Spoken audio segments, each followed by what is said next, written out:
Hi, welcome to my desk. Grab a seat and let's chat. Have you ever come across something just randomly? Something so cool that it burned into your brain forever? Something that just scratched the itch inside the back of your head so perfectly that you had to know more about it? That was me with rock and roll. Back in spring, I came across an interesting video on Instagram. It was talking about the biggest movie box office flop ever. Rock and Roll. Immediately, the animation style scratched at my brain and I needed to see this film. A movie night was on the horizon. Me and Bog, my co-writer and editor, were extraordinarily intrigued, pre-gaming our watch night by reading reviews, good and bad, for an hour, as well as skimming through the Wikipedia page and watching someone else's review on YouTube, all before searching for the film on streaming. Going into the film, which was extremely difficult to find, mind you, we expected a cheesy, too dumb not to enjoy bad 80s cash grab of a film. Going into Rock and Roll with these expectations might have skewed our impressions of the movie a little bit because holy shit, it was great. Since this is still kind of a niche movie, I'll give you a brief summary before diving into the details because I've got a lot of thoughts. We start out at Mylar's Talent Hall and Bar where we meet our titular characters, Angel, Omar, Dizzy, and Stretch. Switching between the band and the villain's exposition dump, we find out that Angel has the voice our villain Mock has been looking for. After a rough disagreement because Omar refused to sing Angel's song at the concert, Angel is invited to Mock's mansion. The whole band goes, with Omar being rude and jealous the entire time. As the visit goes on, Mock becomes more obviously sinister, as he cryptically offers Angel, and only Angel, a suspicious contract deal. Even more sinister when you know she was separated from the group who were all high on futuristic psychedelics, pondering the orb. I swear that makes sense in context. Angel is captured and taken to the Big Apple, Nuke York. The rest of the gang must save her. Mock's bumbling minions imprison Angel, who is quickly freed by their kid sister Cinderella. As Cindy and Angel explore the clubs, Dizzy, Stretch, and Omar question a family friend, Aunt Edith, about where they could find leads on where Angel could have been taken. With the band being pointed in the right direction and Mock discovering his prisoner has escaped, everyone converges at the club. Using stage effects, magic, and/or drugs, his powers are a bit ambiguous, Mock tricks Omar into believing that Angel does not want to be rescued. But Dizzy and Stretch are not fooled. Which of course leads to more futuristic drug usage where the band is forcibly overdosed and their brains are fried, supposedly beyond repair. Angel finally caves to Mock's demands to be part of his evil scheme as long as her friends aren't hurt and are sent back to their home in Ohmtown. Yes, that's really what the town is called. Ohmtown. What's the evil plan, you might be asking? Well, to harmonize with Angel's pitch-perfect voice to sonically unleash a demon to destroy the universe live in concert to create the greatest, most memorable moment in music history!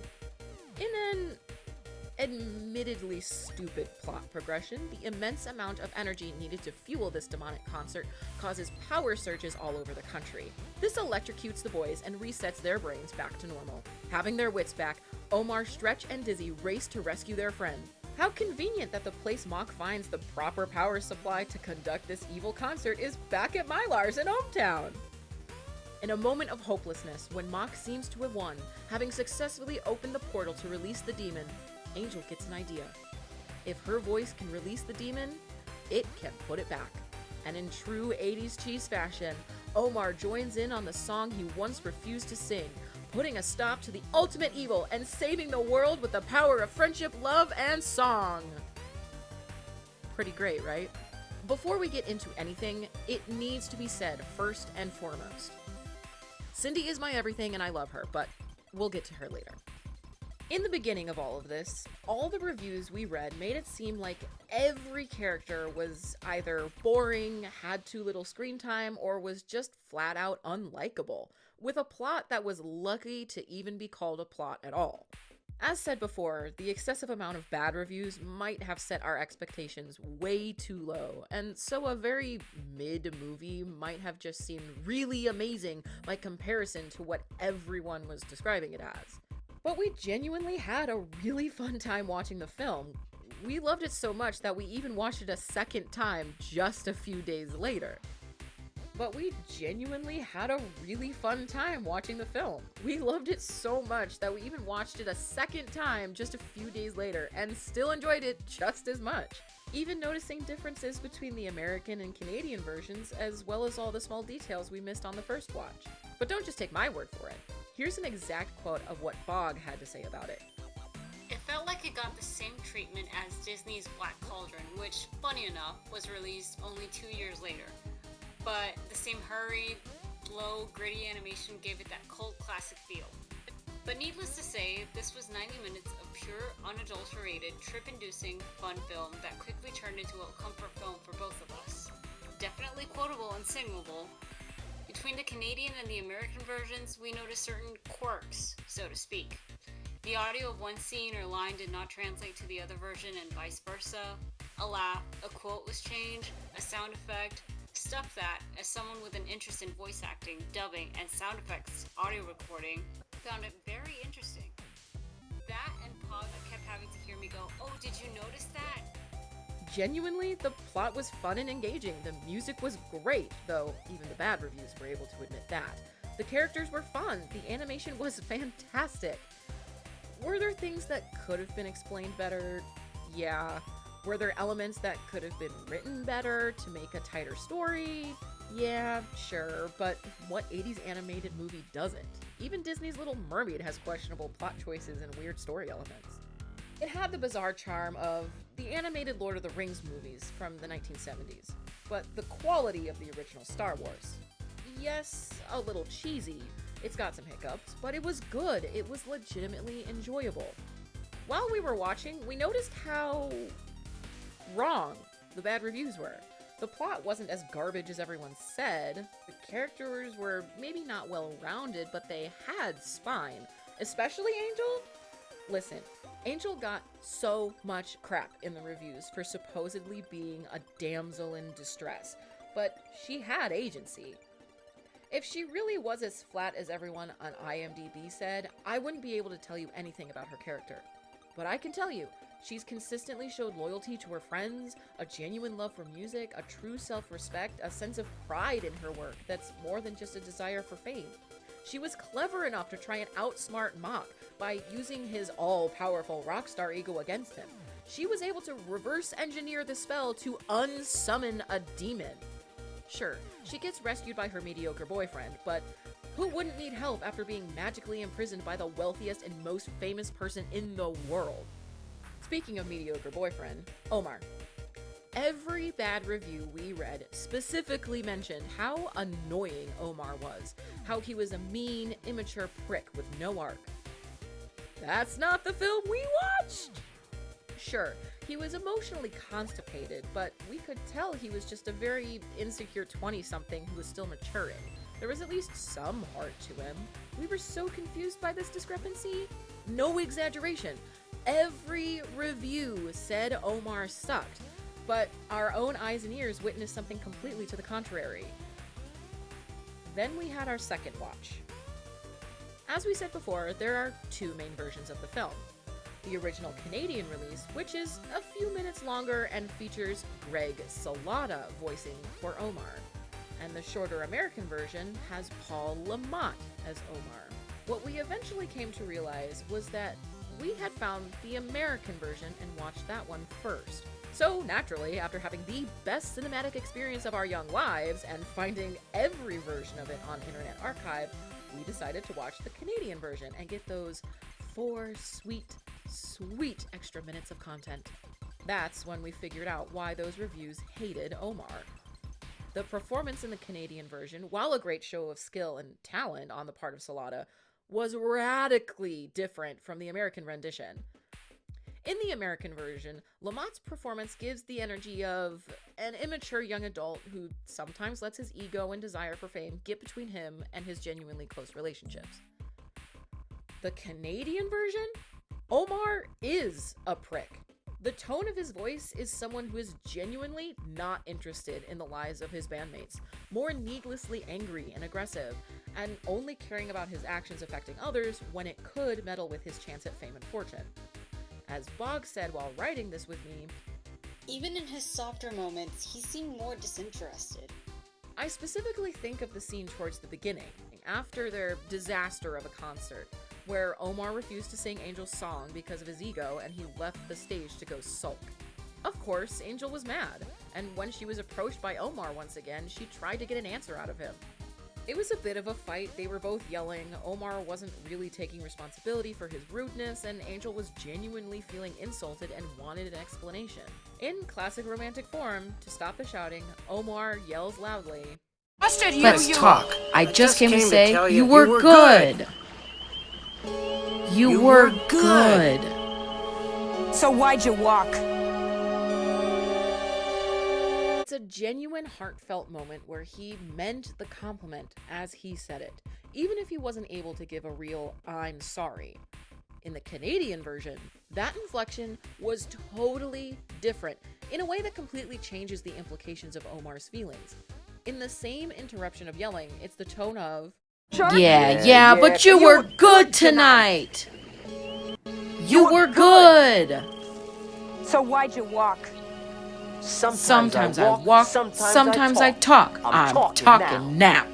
Instead of a poorly phrased moment of genuine appreciation, it was turned into an audibly noticeable eye roll. And that's not the only moment. There are plenty of others, from how Omar sounds talking to Mock in his mansion to how Omar sounds when he thinks Angel has purposely abandoned them. While we love the extra tidbits of dialogue and animation, the way the heavy tone shift in Omar's voice affected the story was too much for us to favor the Canadian version over the edited American release. As Bog said, We can both safely and firmly agree that the Canadian Omar is not our Omar. Hashtag not my Omar. All of that being said, the mystery of the disgruntled movie reviews was solved. Well, other than the unnecessary Angel slander. As Bog had to say, quote, Angel, our sweet, sweet angel dust, who was the focal point of Mock's entire evil plan, who got shit done, and who was such an important piece within her group. Not just as the protagonist of the movie, or as one of the vocalists, but as a friend. She was so important, and who, as Pog mentioned, got so much shit in those reviews. While Angel got the brunt of the unnecessary hate and the discrepancy of Omar was solved, that leaves the other characters who, when they were mentioned, were all called flat or spineless. Stretch and Dizzy, while fitting and filling the role of the slapstick comedy sidekicks, were not really that at all. At least not in totality. They kept Omar in fucking check. Stretch probably fit the role better as the comedic relief, but Dizzy was the mom friend, the laser pointer, if you will. I may be willing to admit that Stretch was a little underdeveloped, but he did serve a real purpose of comedic relief for the plot. Dizzy, on the other hand, did have a real character to him. I think it definitely should have been shown on screen a little bit more, but he was on screen often enough for me to know his key character trait. Very strong loyalty to his friends, especially Angel specifically. The best way I could describe his dynamic with the rest of the group is that he was the Carly to the Sam and Freddy. The most level-headed one, but is still a big ball of anxiety waiting to boil over and give you a piece of his mind when he's had enough. A little bit shy and easily flustered or embarrassed, but very smart, which leads him to be very cautious. But Dizzy and Angel are not the only characters who are unfairly shorted. Mock, who would be happy to know, he totally stole the show. The facial expressions, the outfits, the voice acting, a complete diva he was, and we were here for it all. And of course, who can resist the singing voice of Iggy Pop and Lou Reed? Reviews kept saying there was no real motivation for his evil plan, which is half true. You can gather enough to understand that he's upset about losing relevance, or at least his big ego thinks a dip in sales is a loss of relevance, thus he desires to do something big and unforgettable in concert. But why would a demon help that? There could have been more references to what was going on. We see Mock still has tons of fans that come to both concerts. Mylar recognizes him and is thrilled to have a big celebrity there. He's touted as the most influential star in the world. They could have at least shown a single like, "Oh, my last album sold 2 million units. This new one I made only sold 1.5. I'm losing my spark." Just something to maybe show how desperately he clings to fame, especially since he's supposed to be a reflection on what Omar could become if he doesn't shape up. But we really, really loved Mock. Bog had even pointed out that Mock is very world savvy. It's implied that he's been around for a long, long time. Kind of gave him that edge and charisma that, while you see in other villains, don't take a step further like Mock did. he is a rock star after all. Being a cheesy animated film from the 80s absolutely means there are going to be weak story points. It's a rite of passage. I'm not talking about the corny power of love and friendship saves the day plot resolution. That is beautiful and wonderful, and I am not open for debate. A major contributing factor to the heroes winning in the end is the dumbest of the Schlepper brothers, Mock's henchmen. The second youngest, other than Cindy, Zip, is watching a kids' TV show and learning the difference between good and evil. This is the start of some moral awakening that leads to him nobly sacrificing himself during the final battle. This moment, even with the seed planted, feels last minute. Even if this plot point was planned during the whole writing process, the first moment of questioning where Zip reflects on what he's doing on behalf of Mock does not come until near the end of an already very short movie. Personally, I think it would have been better to have bits of Zip watching the show throughout the film rather than just once near the end when it needed to conveniently service the plot. Especially when this action sparks a big character turn for him and his brother Toad, which also didn't feel properly set up. More on that later. Speaking of things not being shown, the first Mock concert. There was an entire first and failed attempt at the Demon Unleashing concert that drove the plot further. And it was not shown in anything other than a 5-second montage of reused animation footage from later in the film. It really bugs me. This movie is at its longest 72 minutes. There's plenty of room for important plot points, fellas. In all fairness, this could have been a budgeting issue. If you know anything about animation, you know it is not uncommon to reuse cells, files, rigs, and anything to make the process shorter, easier, and more cost-effective. Having to prioritize the final boss fight and forcing the crew to just give us information through an in-universe newscast wasn't the worst solution to what was most likely budget constraints, but it still takes a lot away from the film. It makes it less justifiable when they have to go from ohmTown to the big city of New York, back to ohmTown. Though I would like to point out the fact that the characters had to travel back to the original location the film literally started in really does convince me that it was in fact a budgeting issue. If they go back to where most of the film takes place, they have to use fewer background cells and can reuse them more often, leaving more resources for character animation. Don't know why they didn't just have them stay in ohmTown and just reuse the same backgrounds the whole movie, but I digress. The idea that this is a budgeting problem becomes even more convincing when you remember Lou Reed, Iggy Pop, Cheap Trick, and Debbie Harry were all big-time celebrities working as voice actors who needed to be paid. It's not inconceivable that giving these characters iconic singing voices in your epic space rock opera musical took priority in the budget allocation. Side note, this is so irrelevant to the actual movie, but I have brainworms about this film, so obviously I'm going to talk about it, and you're watching this video, so you're going to hear it. There's a small fandom for rock and roll, with a decent bit of art, edits, and even the rare OC fan insert. One of the things I see get discussed a lot is how people wish the characters were more anthropomorphic animals rather than human-ish things. My hot take is that they all should stay in that uncanny valley. According to the Star Wars style exposition scroll at the beginning, they're mutated animals. It's even implied in a song that this is a distant post-nuclear World War III future, making the cast half mutated and half evolved. The weirdness of their designs gives a glimpse into that world. Does Angel deserve a tail? Yes, but don't change anything else. It's perfectly valid to criticize the more uniquely designed male characters versus the more hot human babe with animal ears drawn female characters. Even I can agree with that. But what we can all agree on is that's not a problem exclusive to Rock and Rule. Once again, I will point fingers at Disney's Little Mermaid. Speaking of female characters, Cindy. Cindy is wonderful and bubbly and sweet and with so much personality, and she should have been in that final battle. I do think Cindy could have been introduced differently though, in a way that could have shown more of her personality, Toad's personality, and given Angel more screen time. For example, if Angel is imprisoned, she could overhear a conversation through the door of Toad talking to an unknown female voice. The girl voice saying she wanted to go out on the concert night, but Toad explaining it's too dangerous. At least giving a little setup and prerequisite to that change of heart Toad has after Zip dies in the end.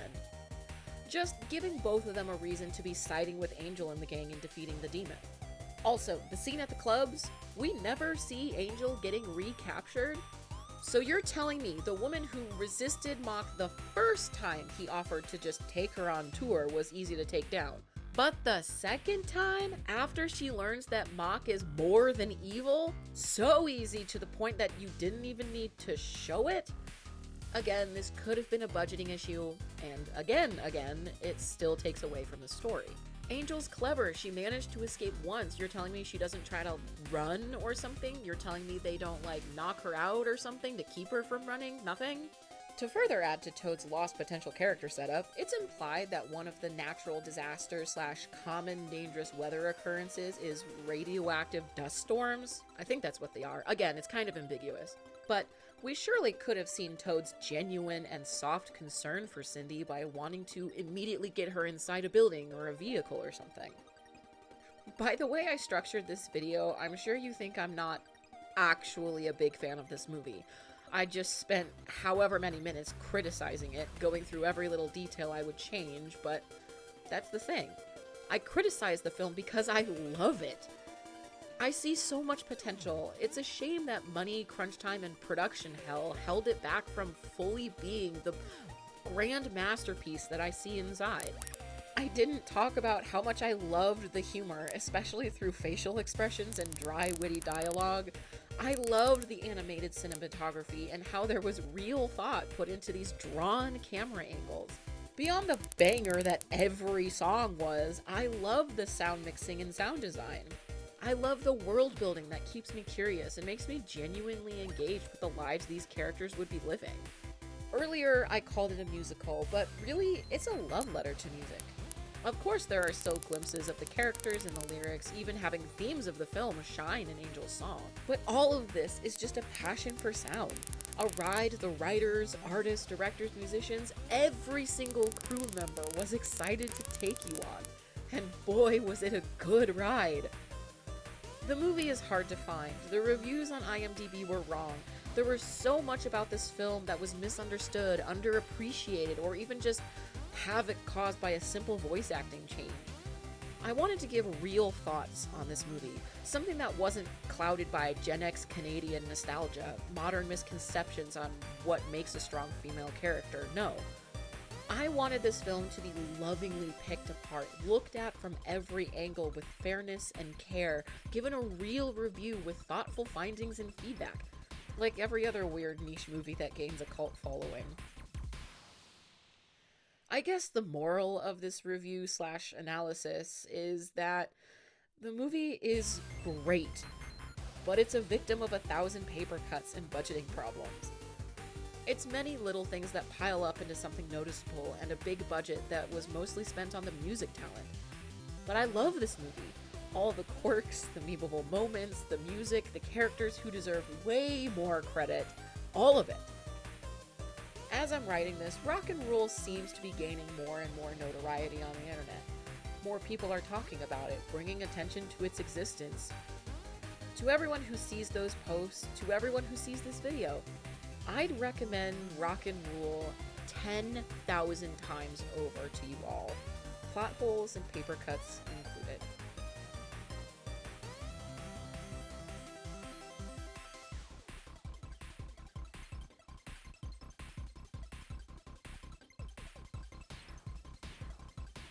being the grand masterpiece that I see inside. I don't know if that's ever been the end card before. Maybe it is now.